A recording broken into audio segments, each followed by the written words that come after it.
ओम श्री वेद पुरुषाय नमः। नमस्कार। क्लास नंबर 582 श्रीमद् भगवद गीता जी शंकराचार्य जी के भाष्य के अनुसार आरंभ किया जाता है।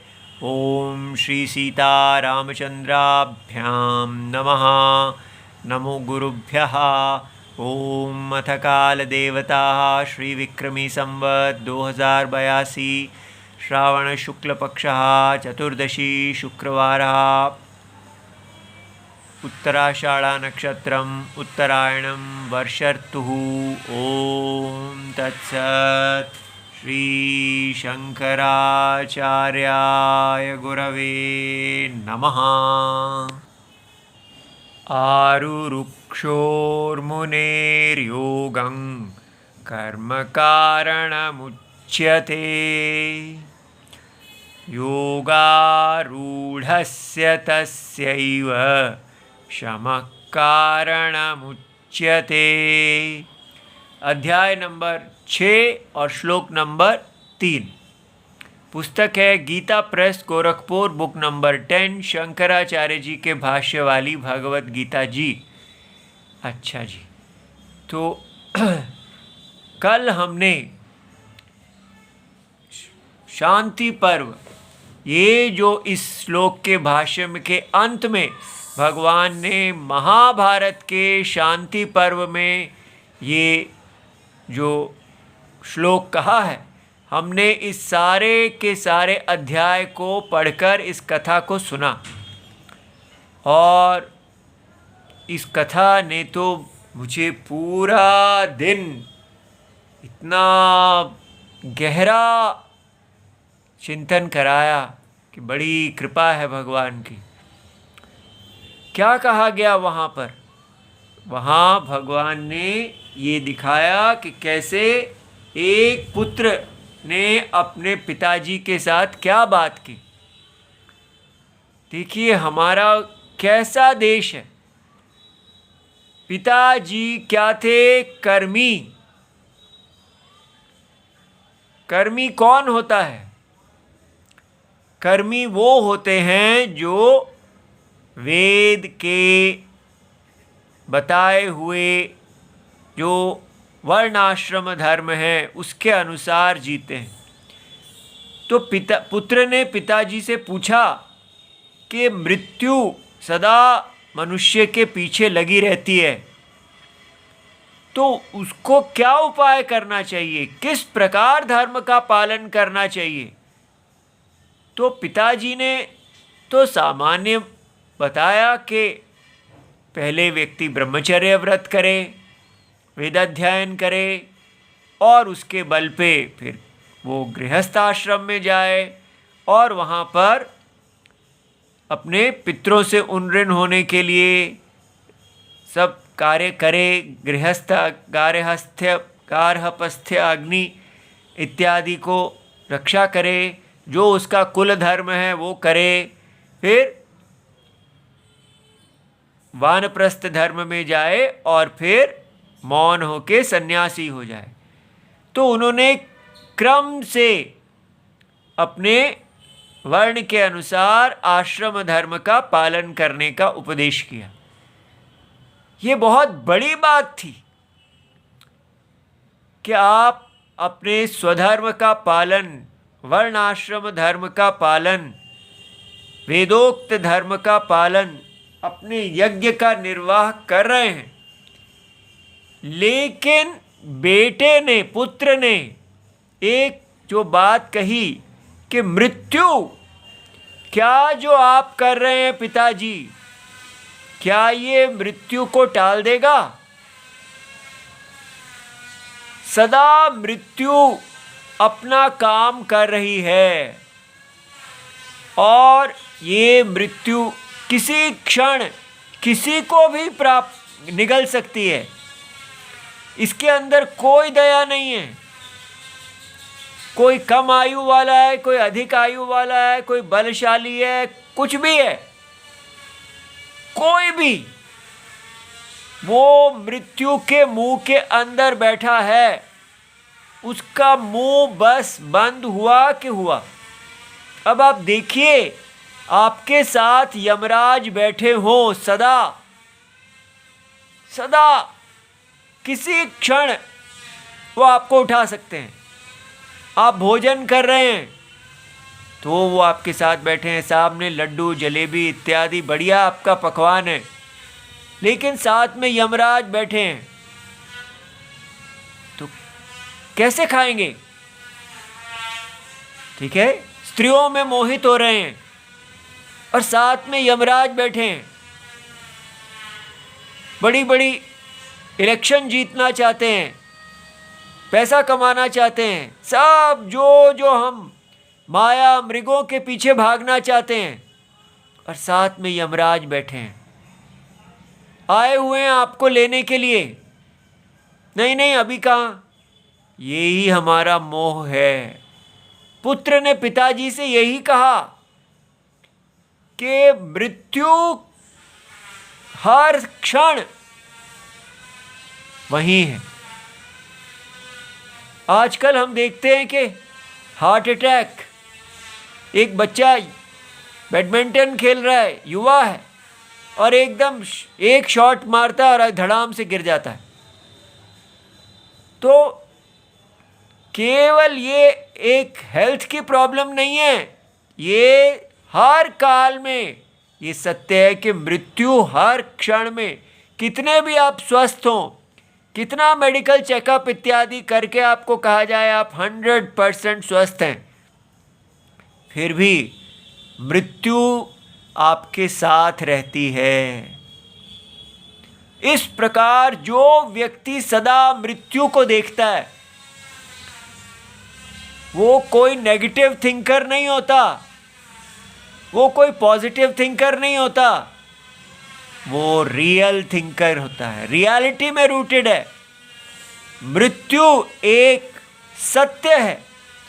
तो पुत्र ने पिताजी से पूछा कि ये जो आप कह रहे हैं इस प्रकार हमें जीना चाहिए, क्या ये मृत्यु को जीतने का साधन है?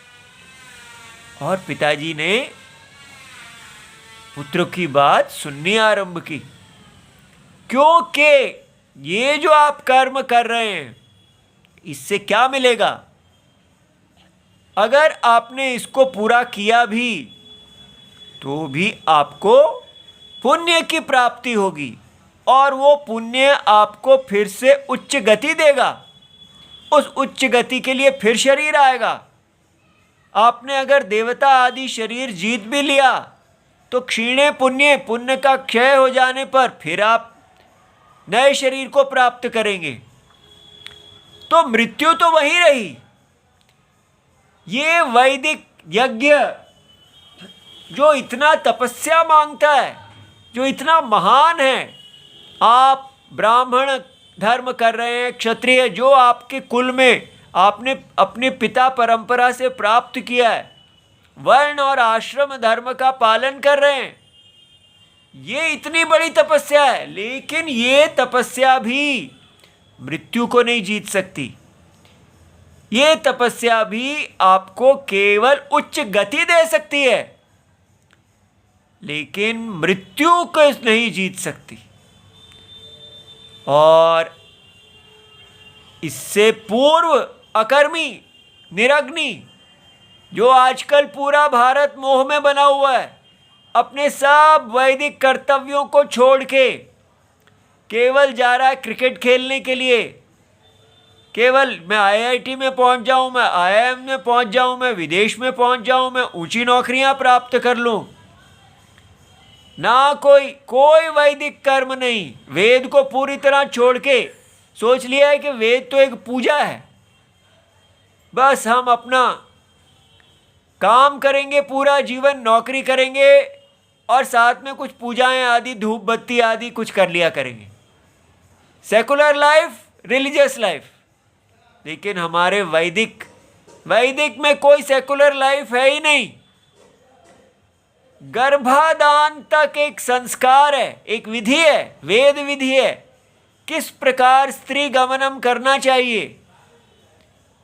तो एक एक चीज हमारी यज्ञ है, लेकिन दुर्भाग्यवशात ऐसी कुछ परिस्थितियां बनी हैं कि हम पूरी तरह से अपने वैदिक धर्म से गिर गए हैं और बाजार परायण कर दिए गए हैं, और अब हमको वापस इसमें जाना है। हमारी शरीर रक्षा आपत्ति काल में और निरापत्ति काल में सब शास्त्र के अनुसार होनी चाहिए। शास्त्र हमें बताते हैं कि किस वर्ण के व्यक्ति को आपत्ति में कैसे जीना है, और निरापद जब परिस्थितियां ठीक हैं तो कैसे जीना है। वेद हमारी रक्षा करते हैं, धर्म हमारी रक्षा करते हैं, बाजार नहीं करते। अच्छी तरह समझ लें कि यहां बाजार है ही नहीं। यहां पर यज्ञ पुरुष भगवान विष्णु हैं। भगवान विष्णु के शरीर को बाजार कैसे कहा जा सकता है? भगवान विष्णु का शरीर मार्केट प्लेस नहीं है। भगवान विष्णु का शरीर यज्ञ शरीर है, और इस यज्ञ में हमारा यज्ञ में जन्म होता है। We are born in the yajna, for the yajna, by the yajna. यज्ञ में जन्म होता है, यज्ञ के लिए जन्म होता है, और यज्ञ के द्वारा जन्म होता है।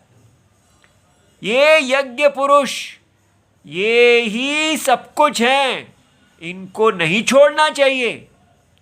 ये आपको उच्च गति और मृत्यु दोनों से, मृत्यु से अमृत की तरफ ले जा सकते हैं। तो भगवत गीता जी कह रही है, कर्मी से आप कर्मयोगी बनिए। और हम कहाँ बैठे हैं? अकर्मी, निरग्नि, बाजारू, और सोच रहे हैं कि हमारा सनातन धर्म की रक्षा कर रहे हैं। हमको हमारे लोकल गुरुजी लोगों ने धोखा दिया है। वो केवल अपनी दुकान चलाने के लिए हमको बाजार की तरफ मोड़ रहे हैं, ताकि हम बाजार में जाएं और पैसा ला ला के उनको दें। वो कह रहे हैं जैसे उनको खुद ही पता नहीं है कि हमको यज्ञ पालते हैं। वो सोचते हैं बाजार के बिना तो कुछ होगा ही नहीं, बाजार तो एसेंशियल है, निर्विकल्प है। इसलिए बच्चों को बाजार के लिए ही तैयार करो, और साथ साथ कुछ मंत्र आदि सीख लो, बस। लेकिन असली चीज क्या है कि आप कितना पे पैकेट जाए आपका। बाजारू मजदूर बनाने के लिए हम अपने बच्चों को पैदा कर रहे हैं। वो संस्कृति जहाँ पर माता पिता गुरु होते थे, जन्म से ही वो अपने बच्चों को उस धर्म में डालना चाहते थे जिस धर्म में पितृ अनादिकाल से उनका कुल जिस धर्म की रक्षा करता आया है। वो कुल धर्म का इस बाजारू व्यवस्था ने पूरी तरह नाश कर दिया। हमको जब तक इस बाजारू व्यवस्था को छोड़ के हम वापस अपने वैदिक व्यवस्था में नहीं जाते, यज्ञ के लिए हम बने हैं, यज्ञ में बने हैं, हम यज्ञ हैं, हम यज्ञ रूप विष्णु हैं। इस प्रकार अपने आप को बार बार बताएंगे। और मृत्यु, अगर हम यज्ञ को नहीं पकड़ेंगे तो फिर मृत्यु हमको पकड़ेगी। आपके पास कोई विकल्प नहीं है। जो समझदार कल्याणकांक्षी व्यक्ति है वो इस पे विचार करेगा कि मैं मृत्यु के अंदर बैठा हूं। जहां जो मृत्यु में बैठा है उसके लिए कोई भी चीज का क्या मायने। जैसे अगर पता चल जाए कि कल ही मर जाना है तो आप क्या करेंगे? आईएएस की तैयारी करेंगे? क्या खाना चाहेंगे? किस स्त्री के पास जाना चाहेंगे? केवल व्यक्ति उस समय उसकी सारी इंद्रियां, मन इत्यादि सब निरग्नि हो जाएगा, सारा काम नष्ट हो जाएगा। जो चूहा पकड़ा जाता है, आया था माल खाने के लिए लेकिन डब्बे के अंदर पकड़ा गया, क्या वो उसको खाता है? वो केवल अपनी मुक्ति के बारे में सोचता है, उसको खाता नहीं है चाहे कितना भी भूखा हो। इसलिए एक बार हम ये देखें कि मृत्यु ने हमें पकड़ा हुआ है, तब हम भगवत गीता वैदिक इसके लिए सीरियस होंगे।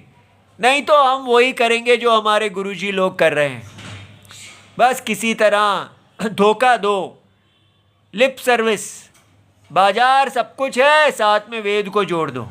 तो वेद इत्यादि भगवत गीता के नए नए संस्करण निकाल के बेचो, क्योंकि मृत्यु से हम डरते ही नहीं हैं। ना डरो, लेकिन क्या मृत्यु छोड़ेगी? इसलिए जो व्यक्ति मोहित है उसका कोई उपाय नहीं है, वो अपना विनाश करके रहेगा। लेकिन जो कल्याणकांक्षी है, जो इस सत्य को देखता है कि कितने भी बड़े बड़े आईएएस बन जाएं, कितने भी बड़े प्रधानमंत्री बन जाएं, आप मृत्यु के सामने उसका ग्रास हैं। कोई मृत्यु को नहीं जीत सकता। और हर क्षण लास्ट है। हर क्षण आपका सब बनाया हुआ जीरो, और कोई जस्टिस आप ये नहीं कह सकते ये अनजस्ट है, आप इतनी जल्दी कैसे आ गए।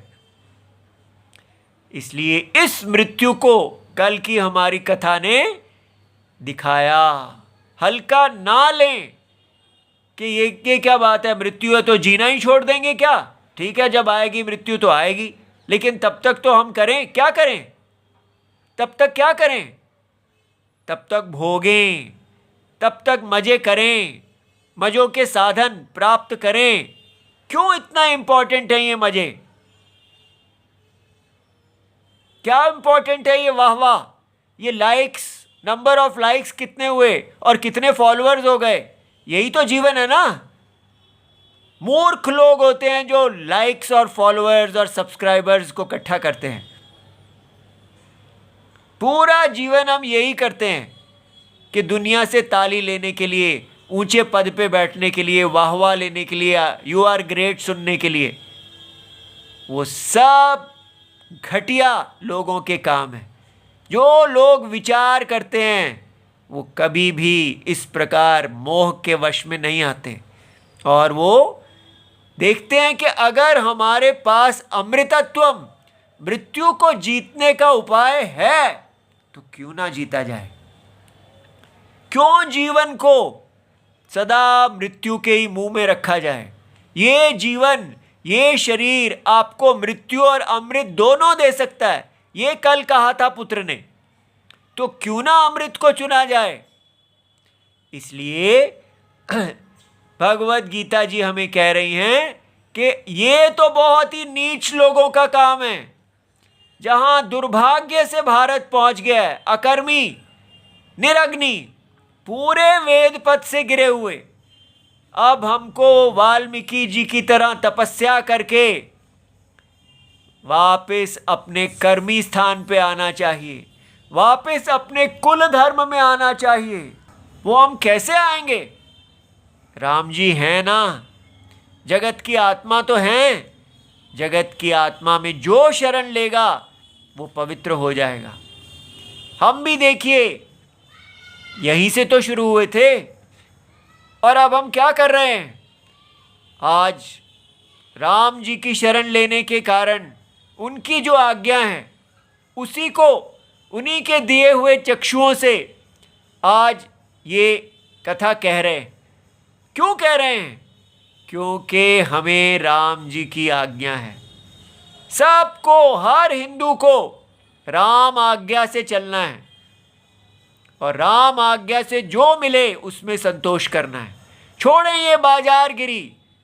हमारे गुरु भगवान नारायण राम जी बैठे हैं, तो फिर हमको क्यों इधर उधर देखने की आवश्यकता है? क्यों हमें दुनिया गुमराह करने के लिए सक्षम है? वो इसीलिए क्योंकि हम राम जी से की शरण नहीं लिए हुए। जिसके पास राम जी उपलब्ध हैं उसको क्या हो सकता है? उसको कौन गुमराह कर सकता है? इसलिए बिना भय के गुरु शरणम, राम शरणम, हरि शरणम लें, और वो आपको जो मार्ग दिखाएं, बस निर्भय होके उसी मार्ग पे चलते चलते पवित्र हों। भगवान हमको इस दलदल में से निकाल के हमें वापस वैदिक धर्म, कल्याण मार्ग, अमृत के मार्ग पे डाल रहे हैं। इसलिए केवल राम जी जगत की आत्मा का शरणम एकमात्र साधन है। तो हमें अकर्मी से राम जी की शरणम, सीधा हम कर्मी नहीं हो पाएंगे। क्या ऐसा नारद जी ने वाल्मीकि जी को नहीं कहा था, आज से ही जाके आप रामायण की रचना शुरू कर दीजिए। धीरे धीरे राम जी का जो नाम उच्चारण है उसने उनको पवित्र किया, पाप क्षय किया, और वो अपने वैदिक कर्म में आए और फिर कर्म योगी हुए। उन्होंने पूरे रामायण की रचना केवल इसलिए की क्योंकि वो हरि आज्ञा है। उस यज्ञ को किया और हम सबको धन्य कर दिया। इसलिए यही हमारा मार्ग है, अकर्मी से राम शरणम, हरि शरणम। बस एक बार राम जी की आज्ञा के अधीन आ गए, उनको बस उनकी गुरु शरणम। भगवत गीता में भी अर्जुन का कल्याण तभी है जब वो श्री कृष्ण के शिष्य हो जाते हैं। बस हम भी श्री कृष्ण के शिष्य होके, जैसे ही अर्जुन और कृष्ण की जोड़ी बनती है तो वेद अपने आप आ जाते हैं। इसलिए कर्मी, और कर्मी बन के अपने जो भी धर्म हैं, धीरे धीरे हम में योग्यता आएगी। कहीं से भगवान आरंभ कराएंगे, अपने आप अच्छे गुरु आएंगे, हमें उपदेश मिलेगा। हम सब राम जी में तिष्ठित रहें। बस राम जी हैं तो सब कुछ है। इस प्रकार अपने कर्म को करें बिना फल की इच्छा से। पहले फल सन्यासी और फिर ध्यान योगी। जब पक जाएं तो कर्म सन्यासी। यही हमारा सनातन मार्ग है। यहाँ अकर्मी से शुरू किया, निरग्नि से शुरू किया, और फिर अकर्मी निरग्नि पे पहुंच गए। देखिए, उस अग्नि ने अपना काम कर दिया। ठीक है, जैसे कोई नौका पे जब बैठता है तो उससे पहले नौका विहीन होता है, फिर नौका पे बैठता है और फिर नौका को छोड़ देता है। उसी प्रकार इस कर्म का स्थान है। यहाँ पर आके जो अमृतत्व, आत्मा के ज्ञान की प्राप्ति हो, उसमें ध्यान करते हुए मोक्ष प्राप्ति करें। ये हमारा जीवन है। अब यहाँ देखिए, भगवान कह रहे हैं कि आरुरुक्षो, जो व्यक्ति आरुरुक्षु है, तो आरुरुक्षो हो माने कौन, किसको आरुरुक्षु कहते हैं? आरुरुक्षु होता है आरूढ़म इच्छतः, जो चढ़ना चाहता है। इसका मतलब अगर चढ़ना चाहता है तो इसका मतलब अनारूढ़स्य ध्यान योगे अवस्थातुम अशक्यस्य। अर्थात अगर आपको सीधा ही कह दिया जाए कि आप ब्रह्म पे ध्यान कीजिए तो आप नहीं कर पाएंगे।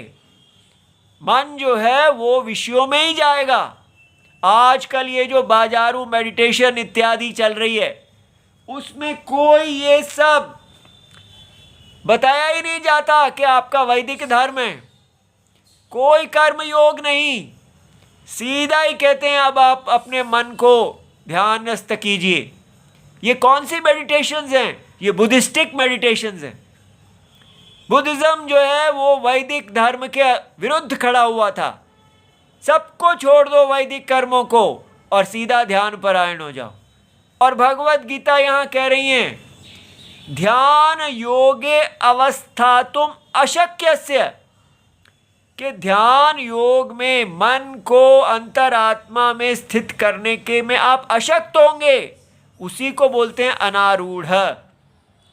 ठीक है, ऐसा व्यक्ति जो है एव इत्यर्थः, तो हम सब पहले ध्यान योग में अपने आप को स्थित नहीं कर पाएंगे। तो ऐसा व्यक्ति को कस्य आरुरुक्षो, जो आरुरुक्षु है, आरुरुक्षु माने होता है आरूढ़ होने की इच्छा रखने वाला। तो वो कौन है? वो मुनि है। मुनि कौन होता है? जो विचारशील व्यक्ति है। क्या विचार करते हैं वो? ये कल की कथा में हमने जाना, उनका विचार है कि वो मृत्यु को देखते हैं सदा। जो व्यक्ति हर भोग में, हर चीज में देखता है, अरे इसमें तो मृत्यु दिख रही है, ये भोग मुझे मृत्यु से नहीं निकाल सकता, ये स्त्री मुझे मृत्यु से नहीं निकाल सकती, ये आईएएस ऑफिसर इत्यादि ये सब ऊंचे पद ये मुझे मृत्यु से मुक्ति नहीं दिला सकते, तो फिर किस काम के? इस प्रकार वो हर भोग को त्याग देते हैं। इतने मुनि हैं वो। ऐसे मुनि कर्म फल संन्यासिनः इत्यर्थः। वो अब कर्म के फल को छोड़ते हैं। वो कहते हैं कि ये कर्म का फल ही मृत्यु है। ठीक है, क्योंकि कर्म का फल बार बार शरीर लाएगा, तो वो कर्म को के फल को छोड़ देते हैं, लेकिन कर्म को नहीं छोड़ते। क्यों? क्योंकि यही वेद बताते हैं कि ये जो कर्म है आपका, ब्राह्मण क्षत्रिय वैश्य शूद्र आदि स्त्री पुरुष जो भी आपका वैदिक स्वधर्म है, यज्ञ में स्थान है, ये आपको ध्यान योग का साधन है। फल निरपेक्ष। अगर आप फल को छोड़ देते हैं तो यही अंतरात्मा के लिए करते हैं, भगवान की प्रीति के लिए करते हैं, परम सत्य आत्मा की प्रीति के लिए करते हैं, तो ये प्रीति आपको भगवान जैसा बना देगी।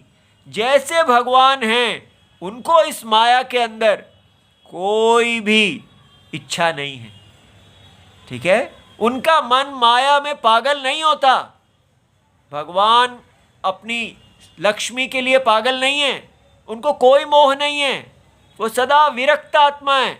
इसीलिए अगर हम अंतरात्मा भगवान मायावी से प्रेम करते हैं, कर्म योगी होते हैं और केवल यज्ञ के निर्वाह के लिए जीते हैं, तो हम कर्म फल सन्यासी हो जाते हैं।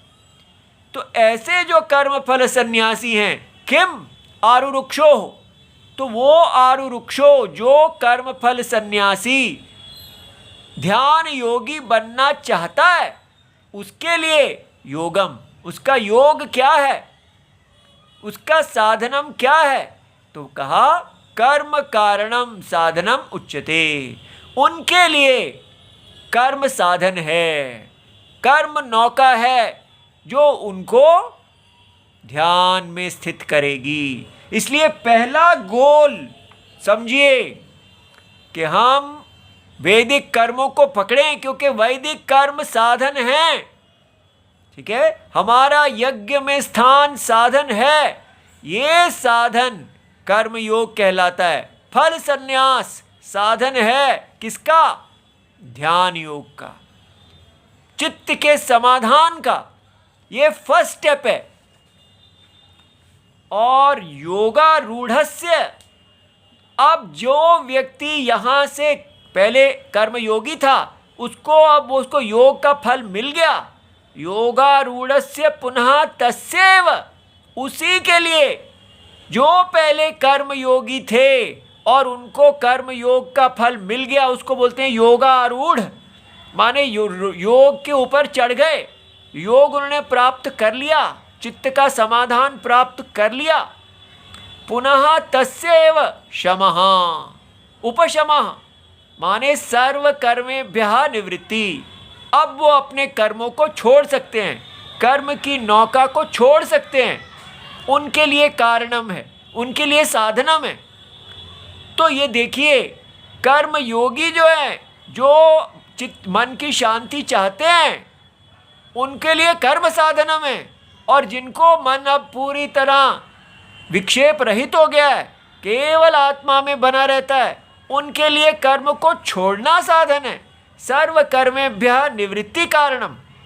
तो योगारूढ़स्य साधनम उच्यते। इसलिए बाजारू मेडिटेशंस इत्यादि के चक्कर में ना पड़ें। जो हमें कहते हैं कि बाजार में काम करते रहो और साथ में मेडिटेशन क्लासेस कर लो। ये सब धोखा है। सच्चे सनातन मार्ग पे आए, हमारा यज्ञ रूप भगवान विष्णु की शरण ही अमृत मार्ग है। नहीं तो हम अपने आप को धोखा दे रहे हैं, अपने बच्चों को धोखा दे रहे हैं। ऐसा ना करें। ओम नमो भगवते वासुदेवाय। प्रणाम।